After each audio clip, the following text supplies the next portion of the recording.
एक समय की बात है, भगवान गौतम बुद्ध एक गांव में धर्म सभा को संबोधित कर रहे थे। लोग अपनी विभिन्न परेशानियों को लेकर उनके पास जाते और उसका हल लेकर खुशी खुशी वहां से लौटते। उसी गांव के सड़क के किनारे एक गरीब व्यक्ति बैठा रहता तथा महात्मा बुद्ध के उपदेश शिविर में आने जाने वाले लोगों को बड़े ध्यान से देखता। उसे बड़ा आश्चर्य होता कि लोग अंदर तो बड़े दुखी चेहरे लेकर जाते हैं, लेकिन जब वापस आते हैं तो बड़े खुश और प्रसन्न दिखाई देते हैं। उस गरीब को लगा कि क्यों न वो भी अपनी समस्या को भगवान के समक्ष रखे। मन में यह विचार लिए वह भी महात्मा बुद्ध के पास पहुंचा। लोग पंक्तिबद्ध खड़े होकर अपनी समस्या को बता रहे थे।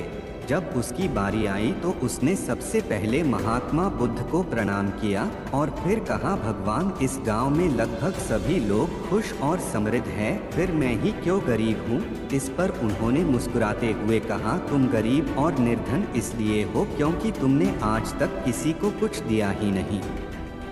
इस पर वह गरीब व्यक्ति बड़ा आश्चर्यचकित हुआ और बोला, भगवान, मेरे पास भला दूसरों को देने के लिए क्या होगा। मेरा तो सुबह का भी गुजारा बहुत मुश्किल से हो पाता है।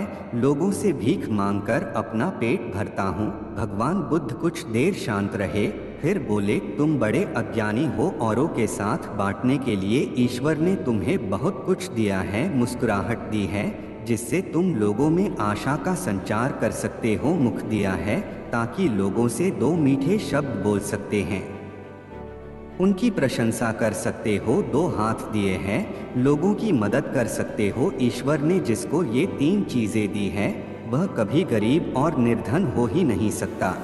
निर्धनता का विचार आदमी के मन में होता है, यह तो एक भ्रम है, इसे निकाल दो। कभी भी मन में निर्धनता का भाव उत्पन्न न होने दो, गरीबी अपने आप दूर हो जाएगी। भगवान बुद्ध का संदेश सुनकर उस आदमी का चेहरा चमक उठा और उसने इस उपदेश को अपने जीवन में उतारा, जिससे वह फिर कभी दुखी नहीं हुआ।